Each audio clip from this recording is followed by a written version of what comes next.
of administering 100 million shots for the virus in the first 100 days of our office. 100 million shots in 100 days. It was considered ambitious. Some even suggested it was somewhat audacious. Experts said that the plan was, quote, definitely aggressive, and distribution would have to be seamless for us to be successful. One headline simply put it, quote, it won't be easy, end of quote. Well, it wasn't.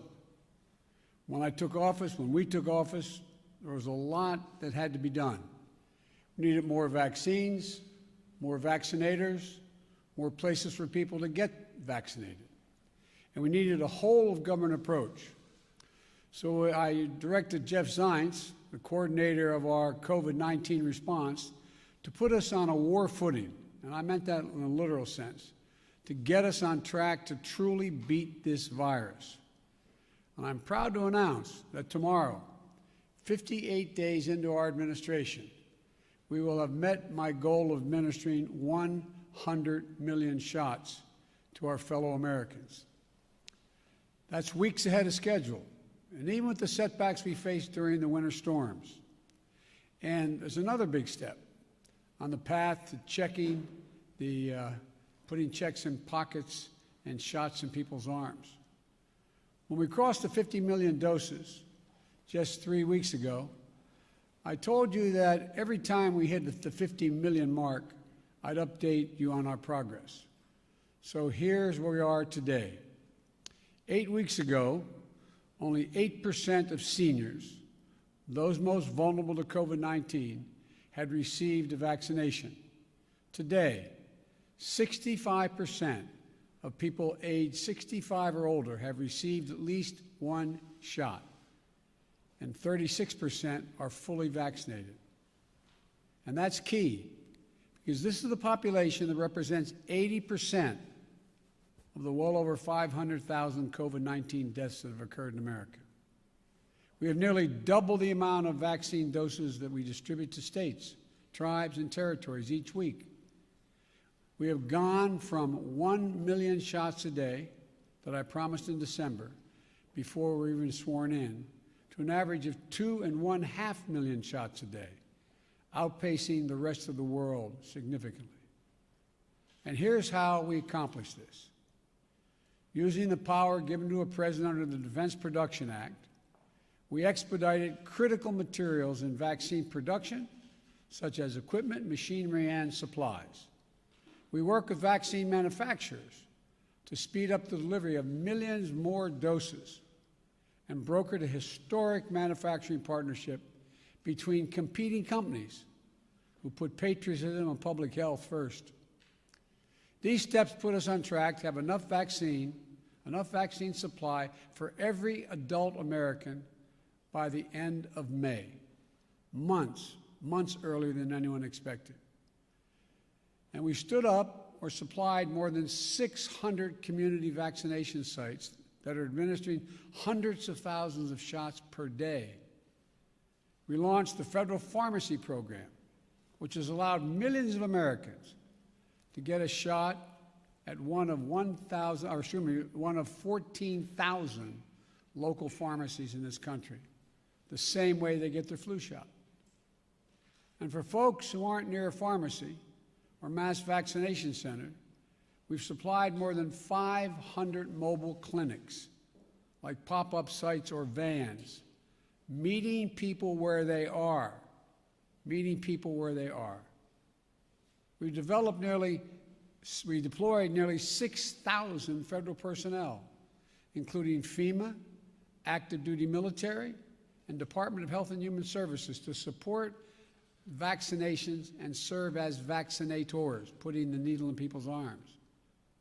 We're also supplying vaccines to community health centers to reach those who have been the hardest hit and suffered the most, especially Black, Latino, Native American, and rural communities. This is really important because we believe that speed and efficiency must be matched with fairness and equity. Now, when President Harris and I took a virtual tour of a vaccination center in Arizona not long ago.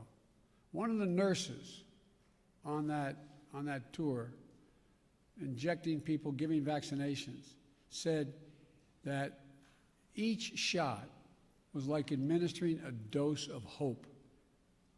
A dose of hope. That's how she phrased it. Behind these 100 million shots are millions of lives changed when people receive that dose of hope. Grandparents can hug their grandchildren again. Frontline workers who can show up at their jobs without the same fear they used to have. Teachers with the confidence to head back into the classroom. These milestones are significant accomplishments, but we have much more to do, much more to do. And the American Rescue Plan will help us do it. In addition to the cash payments it provides to you and your families, it also provides the funds to add vaccinators, to supply more community vaccinations, support more community vaccination centers, and increase testing. It'll help us accelerate nationwide efforts to reopen our schools safely. And as I told the nation last week, I've directed all states, tribes, and territories to make all adults eligible to be vaccinated no later than May the 1st. I'm glad to see that several states are already taking that step to make more and more Americans eligible, even before May 1st. Tomorrow, we will hit 100 million doses our administration has administered.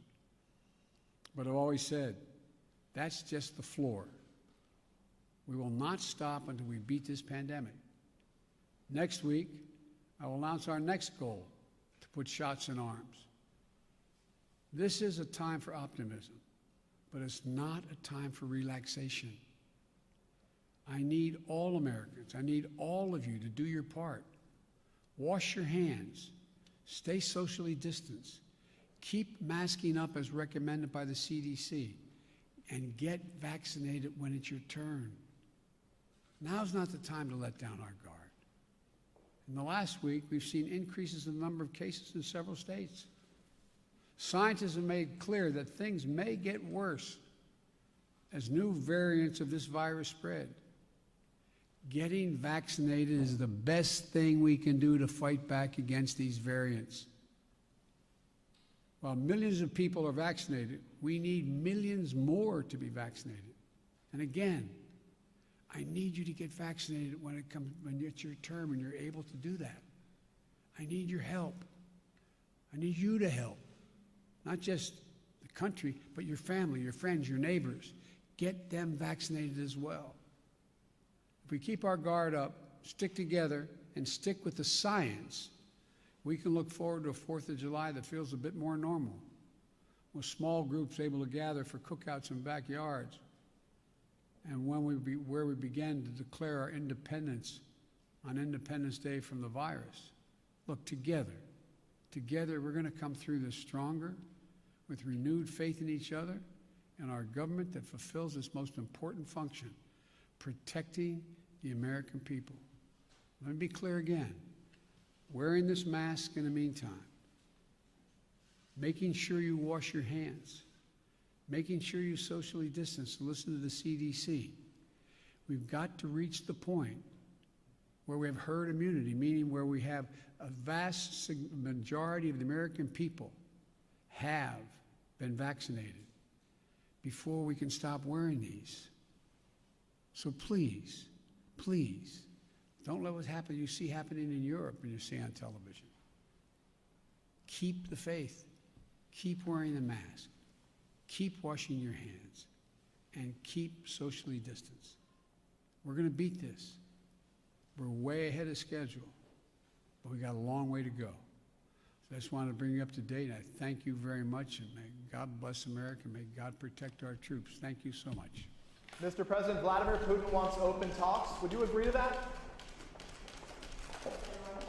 Your reaction to the photo of children in the border detention center, sir?